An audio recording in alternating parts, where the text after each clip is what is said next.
কোমর যন্ত্রণা থেকে চিরস্থায়ী মুক্তি পাওয়ার উপায়।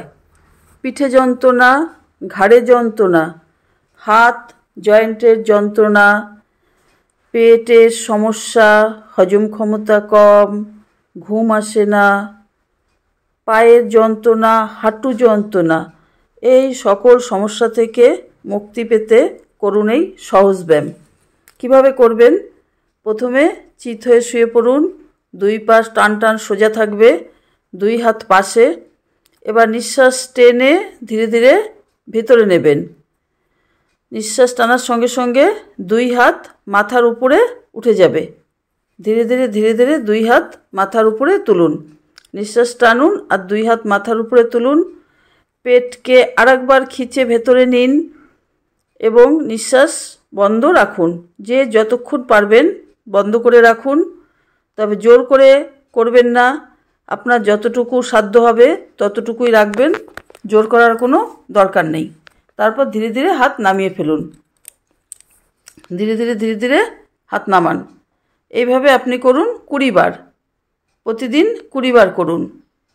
কখন করবেন? সকালেও করতে পারেন, সন্ধ্যায়ও করতে পারেন। আপনার যখন সময় হবে তখনই করবেন। তবে একেবারে খালি পেটেও করবেন না, আর একেবারে ভরা পেটেও করবেন না। সকালে হালকা টিফিন খেয়ে করতে পারেন, সন্ধ্যায় করলেও হালকা টিফিন খেয়ে আপনি করতে পারেন। আর পূর্ণ আহারে 4 ঘন্টা পরে আপনি এই যোগাটি করতে পারেন। নেক্সট, আপনি একইভাবে চিত হয়ে শুয়ে থাকুন, দুই হাঁটু ভাঁজ করুন, দুই হাত থাকবে শরীরের দুই পাশে। এবার ধীরে ধীরে ধীরে ধীরে কোমরকে উঁচু করার চেষ্টা করুন।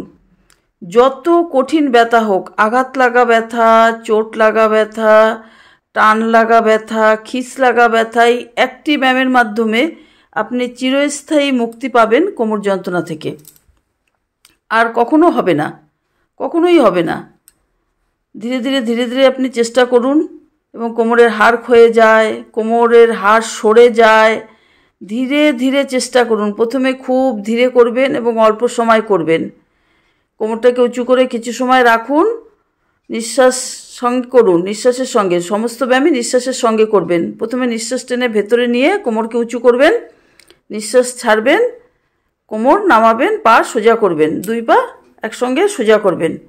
এইভাবে আপনি নিয়মিত করুন 20 বার। সকালে 10 বার করুন, বিকালে 10 বার করুন, বা সকালে 5 বার, দুপুরে 5 বার, বিকালে 5 বার করুন। যাদের বয়স হয়েছে তাদের করতে একটু কষ্ট হবে, তারা 5 বার করে অভ্যাস করুন। একসঙ্গে আপনার বেশি করার কোনো দরকার নেই। এইভাবে আপনি ধীরে ধীরে ধীরে ধীরে অভ্যাস করুন। আর যোগা সবসময় খোলামেলা জায়গায় করার চেষ্টা করবেন, কোনো বদ্ধ জায়গায় আপনি যোগা করবেন না। আর ঢিলাঢালা পোশাকে করবেন। ঢিলাঢালা পোশাকেই সবসময় যোগা অভ্যাস করতে হয় এবং একই সময়ে করার চেষ্টা করবেন। ধীরে ধীরে ধীরে ধীরে করুন। আপনি যদি আজ সকাল 8টায় করেন, আগামীকালও সকাল 8টায় করবেন।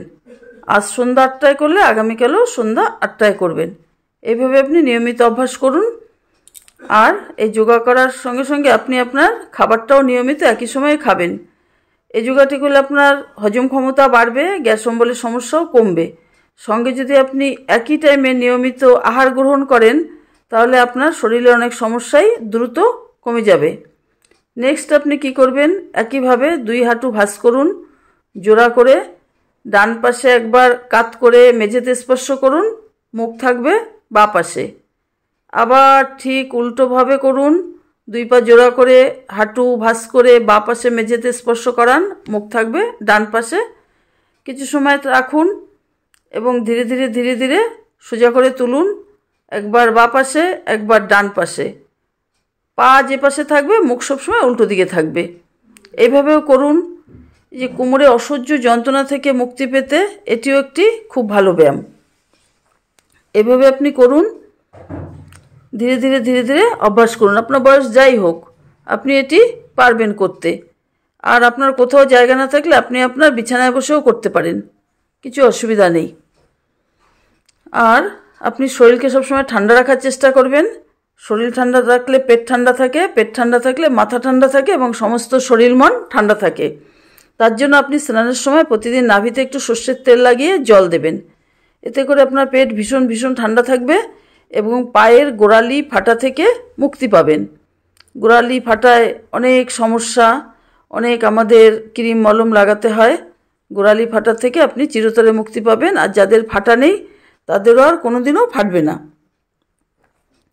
এইভাবে আপনি ধীরে ধীরে অভ্যাস করুন। আর যাদের সম্ভব একটা দুটো ফল খাবেন, শসা, পেয়ারা, এরা আপনার একটা দুটো করে খেতে পারেন।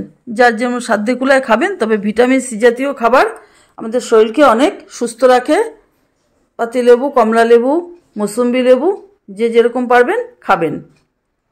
এবার একইভাবে চিত হয়ে শুয়ে থেকে আপনি প্রথমে ডান পাকে সোজা তুলুন, একটু সময় রেখে নামান, বা পা তুলুন, ধীরে ধীরে নামান, আবার ডান পা তুলুন, ধীরে ধীরে নামান। এইভাবে একবার ডান পা একবার বা পা সোজা উপরে তুলুন আর নামাতে থাকুন। এইভাবে করুন 10 বার। তবে একবারে 10 বার না পারলে কোনো অসুবিধা নেই, আপনি ধীরে ধীরে অল্প অল্প করে করতে পারেন।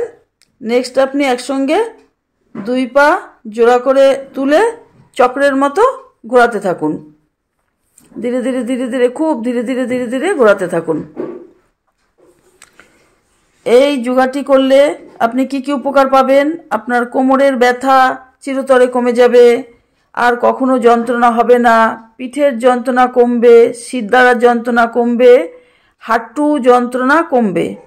গোড়ালিতে যদি আপনার কোনো যন্ত্রণা থাকে, সে যন্ত্রণাও আপনার কমে যাবে। আর এই ব্যথা যন্ত্রণা কমানোর জন্য আপনি একটু সাদা তিল খেতে পারেন। সাদা তিল আপনার এই ব্যথা বেদনা থেকে অনেক উপকার দেয়। সাদা তিল শুকনো খোলায় ভেজে আপনি একটু চিবিয়েও খেতে পারেন, বা আপনি বড়া ভেজে, বা আপনি যে কোনো রান্নায় আপনি খেতে পারেন। এতে আপনার ব্যথা বেদনার থেকে অনেক উপকার পাবেন এবং শরীরে ক্যালসিয়ামের ঘাটতি ভীষণভাবে পূরণ হবে। ভিডিওটি ভালো লাগলে লাইক করুন, আমার চ্যানেলটি সাবস্ক্রাইব করুন। আরও ভালো ভালো ভিডিও সবার আগে পাওয়ার জন্যে বন্ধুদের মধ্যে শেয়ার করুন। ধন্যবাদ।